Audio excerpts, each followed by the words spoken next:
So are you ready to explore the Boston Wasteland? Hello there, my fellow Vault Dwellers and Wasteland Wonders. What's up? It's Robbie with Open World Games, and I'm going to give you some beginner's tips for Fallout 4 based off the information that we know. I think these are going to be extremely useful. In fact, I think they would be useful for basically any open world RPG that has several different types of difficulty settings, like Skyrim and that sort of thing, and they definitely will help you with Fallout 4. So let's get started. The big thing about these type of games, these huge, immense, expansive open worlds, is exploring. Of course, you want to get out there and explore. Well, Fallout 4 is a bit different than Fallout 3.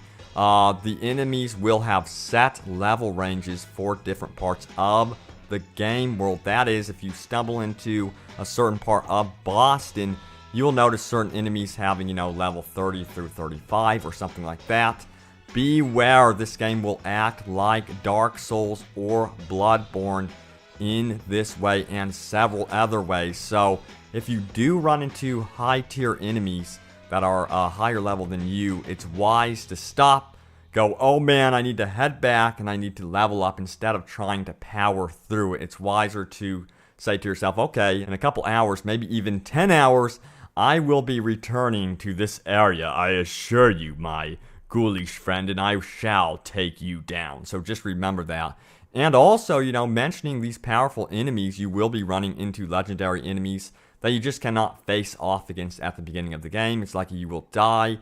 Just remember their general locations and then return and face off against them to net special gear and weapons. They will be dropping rare loot items and weapons, so remember that. Level up and prepare yourself before facing off against certain legendary enemies as well.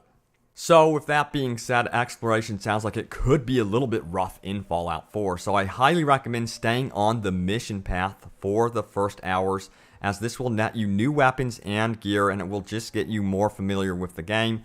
Side missions are a ton more fun, by the way, with the better gear and just being more comfortable with the game. I have found this to be so true about many games that I have played in the past that are open world, so I think that this will help you out big time. Stay on that main mission path for just a little bit, a couple hours in the beginning of the game, especially until after you get your settlement going, and then you can be on your way to perhaps exploring some side activities. Also, the dialogue tree this time is a bit different. No longer can you choose all of the options on the screen and go back and say, I still want to ask that question.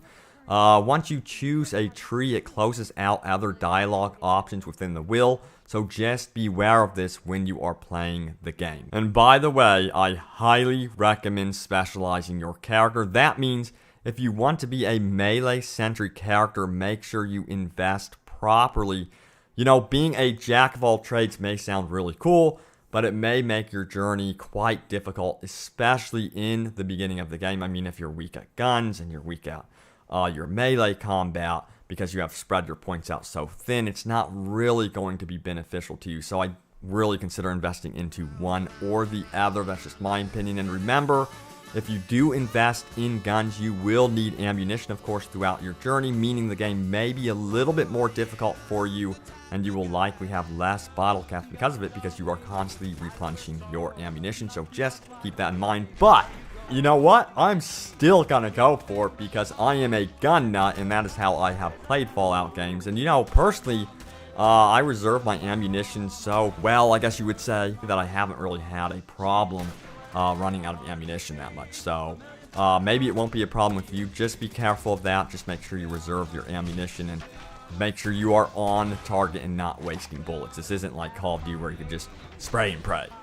And for us newcomers, which is basically all of us, I highly recommend investing into the endurance skill tree for many different reasons. It will up your resistance to radiation, and then you will not take as much damage from incoming fire and that sort of thing. It'll just upgrade your general toughness.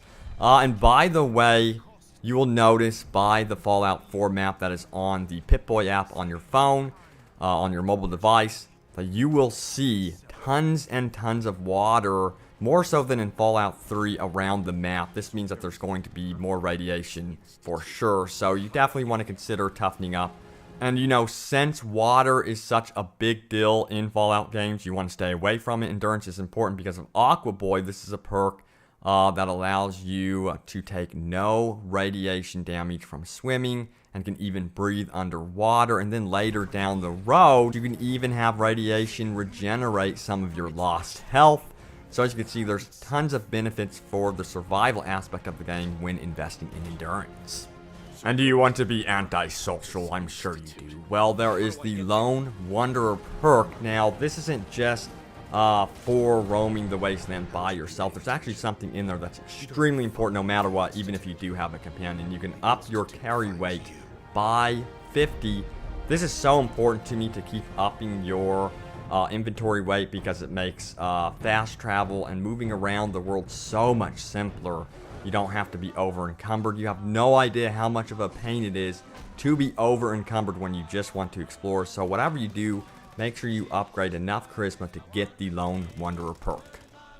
And there's so many other reasons beyond Lone Wanderer to invest into charisma, as it could potentially open up new missions for you throughout your journey and net you bigger rewards than just, you know, shooting people. But still, I have to admit, I want to pull the trigger. Because look at all the mod tools. Look at all the things you could do with your guns. How can you not want to shoot people in the face with these? Come on, you can't blame me. But guys, let me know what path you are going to be taking in Fallout 4. Please, again, post your character build in the description below. I'm so curious to see what type of character you guys are going to be playing with. Thank you guys so much for watching. And I, of course, will see you in the Boston Wasteland soon enough. See you guys later.